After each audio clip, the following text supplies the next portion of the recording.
I'm not even a Kings fan, but I want the Kings to do good.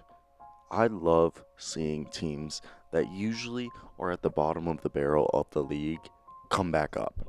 And that's what I want for the Kings and have been wanting for the Kings for years now. And I feel like they have the pieces in place to take the jump. But the question is, will they take that jump? So let me hear before we start the video today. What do you think of the Sacramento Kings? Are they a playoff team, middle of the pack, or are they still a lottery team? So let's talk about it. What to expect from the Sacramento Kings this year. I can't talk about the Sacramento Kings without talking about Luke Walton. Luke Walton's an interesting coach because I still have no idea if he's good or bad. Because sometimes he looks bad and sometimes he looks good. His philosophy for coaching is playing fast and shooting threes, which is a good fit for this roster. And last year they were in 12th place for the most threes attempted by a team with 34.9, right behind the Chicago Bulls and the Utah Jazz and the Miami Heat. So it's very interesting to see that they are taking their threes. But Luke Walton, I don't know. There's just been a lot of rumblings around him through the league. Just not only the allegation that came out last year that kind of has been swept under the rug, but also the fact that he kind of was booted out of LA and it didn't work in LA. I don't think maybe he's a good development coach. He's one of those coaches who worked their way up from the G League, and that's good. He has experience. But I don't know if he's the best X and O, or is it the team isn't buying in. There's something impeding the teams of Luke Walton from buying into his system. It's either they don't like him as a coach, so they don't buy into his philosophy and his scheme, or they don't like his schemes and his X and O's, even though they like him as a person, as a coach, so they don't buy into the scheme. I feel like there's something holding him back from being that good coach that we thought he could be. Buddy Hield, I hope he doesn't get traded. But that's obviously something we're going to have to talk about. Is he going to be traded? Buddy Hield wasn't their best player last year. Obviously, DeAaron Fox was. And Buddy Hield, though, he's a guy who should have trade value, a lot of trade value, to be in fact. He's a guy who shoots 9.6 threes a game and makes almost 40% of those. It's somebody you want to have. It's somebody a lot of contending teams want. So it comes down to, I believe they'll keep Buddy Hield if they don't make the playoffs. If they're like sucking, they're another lottery year, then they'll get rid of Buddy Hield and get picks. But if they're a playoff team and they feel like they're going to make a run and all that good stuff, then they'll keep Buddy Hield because he brings value to the team. But obviously, if there's no point of having his value on the team, then they'll probably get rid of him. That's just like my personal opinion on the whole matter. I would, if I'm like by the trade deadline not going to make the playoffs, then of course I'm just going to get rid of him.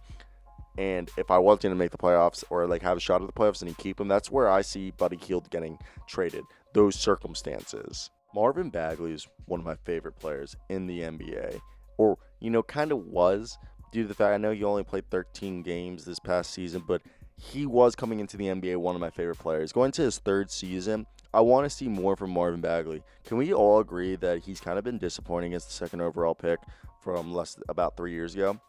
From the 2018 draft, this is going to be his third season, so 2 years ago.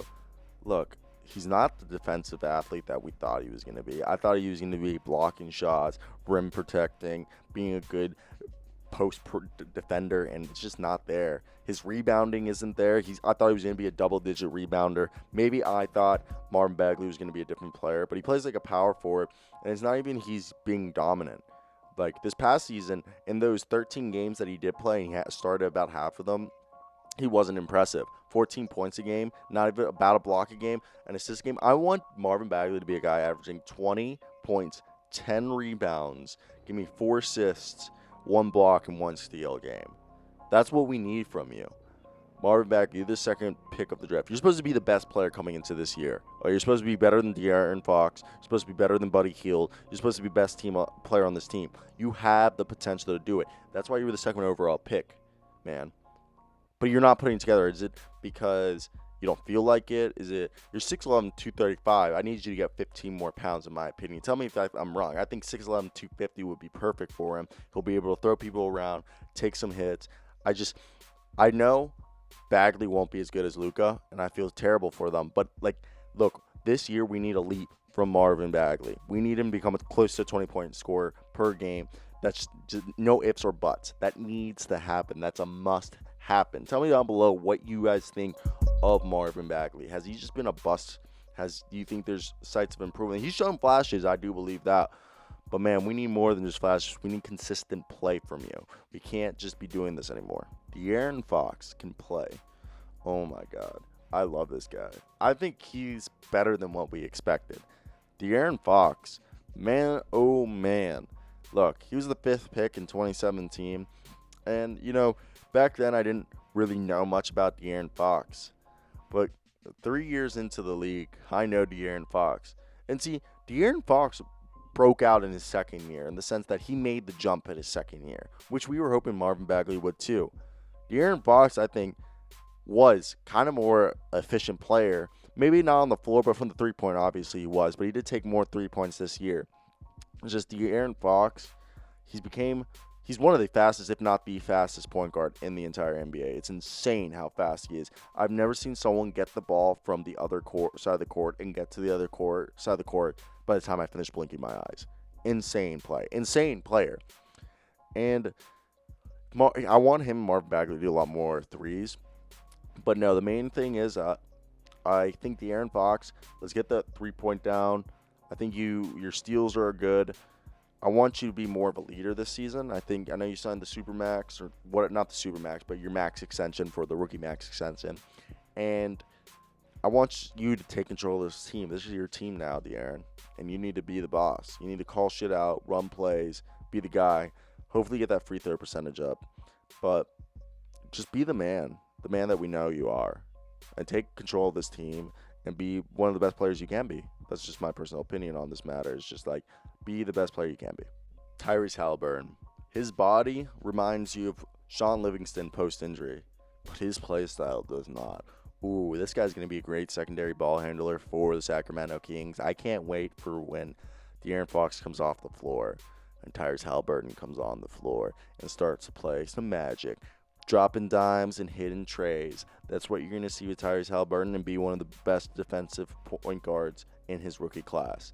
Though, let's talk about the other guy who Tyrese Halliburton, he's going to develop into a really good backup point guard for this team, and then probably eventually either be traded or, sign somewhere else and be a starting point guard in the league for another team. I could see that. I just don't see him. He's just such a good player. I can't see him being on this team for the rest of the year.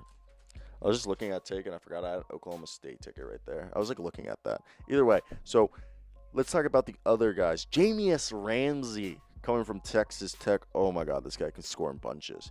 This guy will come in and score every single way you've ever seen. If you thought there wasn't a way to score, he's going to show you how to do it. That's literally what he's going to do. He's just one of those freak athletes. Then Robert Woodard, the second 3-and-D guy, 6'7", got the length. Could become one of those sleepers that you didn't hear about, and he'll be one of the best 3-and-D guys in his draft class. But that's it. Let me hear the comments down below. I hope you guys have a great day, because I know I will. Tons, guys. Peace out.